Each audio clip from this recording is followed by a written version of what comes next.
had spent months planning my daughter Sophie's 10th birthday party. She'd been begging for a princess-themed celebration since last year, and after everything she'd been through with her father's passing, I wanted to make this day absolutely perfect for her. The decorations transformed our backyard into an enchanted garden. Pink and purple streamers danced in the gentle breeze, twinkling lights wrapped around every tree, and a stunning castle-shaped cake stood proudly on the main table. Sophie's face lit up when she saw it all, her eyes sparkling with the kind of joy I hadn't seen since we lost her dad. Then my sister-in-law, Amanda, arrived. I should have known something was off by the way she waltzed in, wearing a flowing white dress that looked more appropriate for a wedding than a child's birthday party.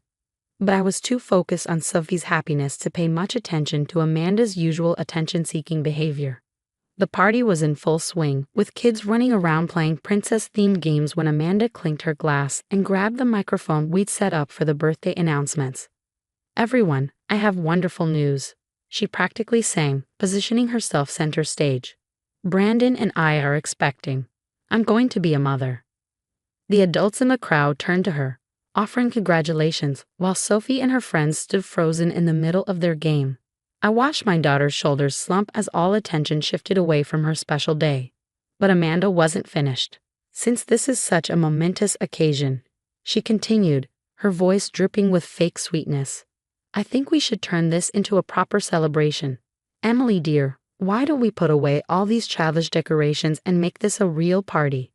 I felt my blood begin to boil as Sophie's lower lip started to tremble. My brother Brandon, Amanda's husband, stood awkwardly to the side, looking anywhere but at me. "Amanda," I said calmly, though my hands were shaking, "this is Sophie's birthday party.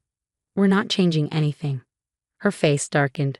"Don't be selfish, Emily. This is about family, about new life. Surely that's more important than some kid's party that she won't even remember." Several guests shifted uncomfortably. Sophie was now openly crying, and her best friend, Lucy, had an arm around her shoulders. "I mean, really?" Amanda pressed on, seemingly oblivious to, or perhaps enjoying, the distress she was causing. "She has a birthday every year. This is my first pregnancy announcement." That's when something inside me snapped. All the times I'd watched Amanda manipulate family events, all the moments she'd stolen from others with her drama, every instance where everyone else had to dim their light so she could shine, it all came rushing back. I walked over to the sound system and cut the microphone. "Amanda," I said, my voice carrying across the suddenly silent backyard, "if you can't respect that this is Sophie's special day, you can leave." She gasped dramatically. "How dare you? Brandon, are you hearing this? Your own sister throwing your pregnant wife out of a family gathering." Brandon finally looked up, his face torn. "Maybe we should just go." But Amanda wasn't about to give up her stage so easily. She stormed over to the cake table, positioning herself right next to Sophie's castle masterpiece. "This is ridiculous. I'm pregnant. This is a miracle. Everyone should be celebrating with me, not wasting time on some over-the-top kids' party." As she gesticulated wildly, her arm knocked against the cake table. I watched in what felt like slow motion as Sophie's castle cake began to tilt. Without thinking, I lunged forward, managing to steady the cake before it could fall. Amanda, however, wasn't done. She reached for the cake herself, apparently intent on proving her point about childish decorations. But what she didn't know was that I prepared for something like this. Not because I expected her to try to ruin the cake, but because I knew how important this party was to Sophie. What happened next would change our family dynamics forever, though not in the way Amanda expected. As she reached for the cake, her perfectly manicured hands ready to destroy my daughter's birthday dream, I pressed a small button on my phone. Suddenly, the backyard sprinklers came to life, dousing everyone, but especially Amanda, in her pristine white dress, with water.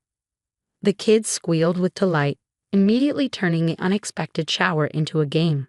Parents laughed, quickly moving presents and electronics under the covered patio. And Amanda? She stood there, makeup running, designer dress ruined, looking like a drowned cat. "You?" she sputtered. "You did this on purpose." I smiled calmly. "Actually, I set up the sprinklers as a fun surprise for the kids later. But since you were so intent on ruining Sophie's party, I thought we might as well move on to the water games portion of the day. The look of pure rage on her face was almost comical. Brandon finally stepped forward, taking his wife's arm. "Come on, Amanda. Let's go home and get you dried off." As they left, I heard Amanda's shrill voice declaring she'd never forgive this insult. But when I turned to Sophie, now giggling with her friends as they danced in the sprinklers, I knew I'd made the right choice. This was just the beginning, though. Amanda's attempt to hijack Sophie's birthday party would set off a chain of events that would expose far more than just her attention-seeking behavior. But for now, watching my daughter's joy return as she celebrated with her friends, I felt nothing but satisfaction. The party continued, better than ever, with the unexpected sprinkler show becoming the highlight of the day. Sometimes, the best revenge isn't about getting even. It's about refusing to let someone dim your light. The fallout from Sophie's birthday party was immediate and explosive. By the next morning, Amanda had launched a full-scale social media campaign, painting herself as the victim. Her Facebook post dripped with manufactured drama. Attacked at a family party for sharing joyful news. Some people just can't handle others' happiness. Please pray for my unborn child. All this stress can't be good for the baby. My phone buzzed constantly with messages from relatives. Most weren't about Sophie's successful party or how happy she'd been. They were about how I humiliated a pregnant woman. Classic Amanda, always knowing how to spin a story in her favor. But what Amanda didn't know was that several parents from the party had recorded everything, including her attempt to destroy Sophie's cake. These videos were slowly making their way through our extended family group chats, showing a very different version of events than the one she was telling. My brother Brandon called 3 days after the party, his voice tired. "Emily, you need to apologize to Amanda. She's been crying nonstop, saying you endangered our baby with your malicious attack." I almost laughed. Malicious attack? You mean the sprinklers that every other kid at the party enjoyed? The same sprinklers that saved Sophie's party after your wife tried to ruin it. She's pregnant, Em. You know how hormones can be. Don't you dare blame this on hormones, Brandon. She's been pulling stunts like this since you married her. Remember my wedding? When she announced your engagement during my first dance. The silence on his end told me he remembered all too well. Or Mom's retirement party, I continued, when Amanda faked fainting because Mom's speech went on too long. Face it, Brandon. Your wife can't stand when anyone else has the spotlight. She's different now, he protested weakly. The pregnancy is changing her. Before I could respond, I heard Amanda's voice in the background. Is that her? Put me on speaker. I braced myself as Amanda's shrill voice filled my ear. You evil witch. Do you know what you've done? I had to cancel my pregnancy photo shoot because I'm still traumatized. You'll be paying for that, and for my ruined dress. Amanda, I said calmly, you tried to destroy a 10-year-old's birthday party. A 10-year-old who lost her father last year. Do you ever think about anyone but yourself? How dare you, she screeched. I was sharing a beautiful moment with the family. Sophie has birthdays every year, but this is my first pregnancy. And you couldn't wait one day? Couldn't let your niece have just one special moment? I've already spoken to Mom and Dad, Amanda declared smugly. They agree that you were completely out of line. They're organizing a family dinner this weekend to properly celebrate my pregnancy, and you and Sophie are uninvited. I felt a familiar anger rise in my chest, but kept my voice steady. That's fine. I'm sure Sophie wouldn't want to attend another event you might try to ruin anyway. After hanging up, I sat in my kitchen, memories of the past 3 years flooding back. Every family gathering Amanda had hijacked. Every celebration she tried to make about herself. I thought about Sophie, how her eyes had lit up seeing her birthday decorations, and how quickly Amanda had tried to snuff out that joy. Not this time. I opened my laptop and started typing emails to everyone who had been at the party. Dear friends and family, I want to thank you all for making Sophie's birthday so special. I attached photos from the party, the kids playing princess games, Sophie blowing out her candles, and yes, the joyful water play that had ruined Amanda's dramatic moment. Within hours, responses started pouring in. Parents shared their own photos and videos, many explicitly showing Amanda's behavior. Mrs. Peterson, Sophie's teacher who had attended, wrote a particularly pointed response about the importance of letting children have their special moments. Then my phone buzzed with a text from my cousin Sarah. Have you seen Amanda's latest post? She's really lost it this time. I opened Facebook to find a long dramatic post from Amanda announcing a proper pregnancy celebration scheduled for the exact date of Sophie's makeup party with her school friends. A date I'd announced in my email. The party would be at the same venue I'd booked weeks ago. She called the venue and claimed to be you, Sarah continued.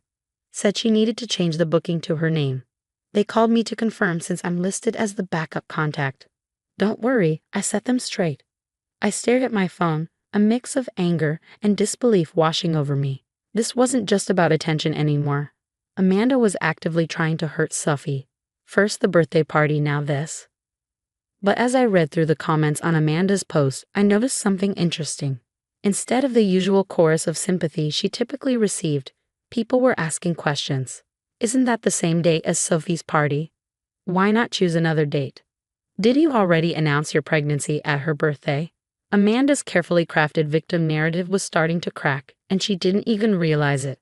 As I tucked Sophie into bed that night, she hugged me tight and whispered, "Thanks for standing up for me, Mom." Looking at my daughter's peaceful face, I knew this wasn't over. Amanda wouldn't stop until she either got her way or was exposed for who she really was. And with the next big family event, Thanksgiving, just around the corner, I had a feeling things were about to get much worse. What I didn't know then was that Amanda's pregnancy celebration plans would lead to a revelation that would shake our family to its core. Thanksgiving arrived with a tension you could cut with a knife.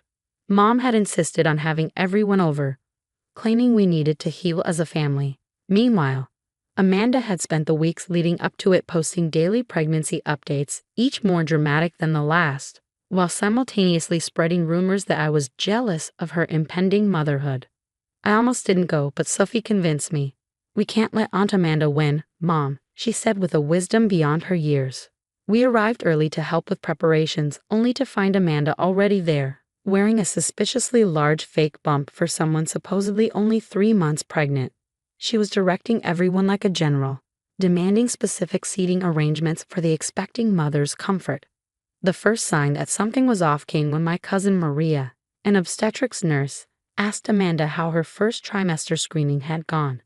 "Oh, I'm waiting until the second trimester," Amanda replied airily. "But you're showing so much already," Maria said, her professional curiosity evident. "Have you had an ultrasound?" Amanda's face tightened. I don't need to explain my medical choices to anyone. The second red flag appeared during dinner. Amanda refused the turkey, claiming her doctor had told her she couldn't eat poultry during pregnancy. Maria's eyebrows shot up, but she stayed quiet. Everything came to a head when Mom brought out the pumpkin pie. As per our family tradition, everyone was supposed to share what they were thankful for before dessert. When it was Sophie's turn, she stood up bravely. "I'm thankful for my mom," she said, "for always protecting me and making sure I feel special, even when other people try to ruin things." Before anyone could respond, Amanda leaped to her feet. "This is ridiculous. Everyone knows pregnancy announcements trump everything else.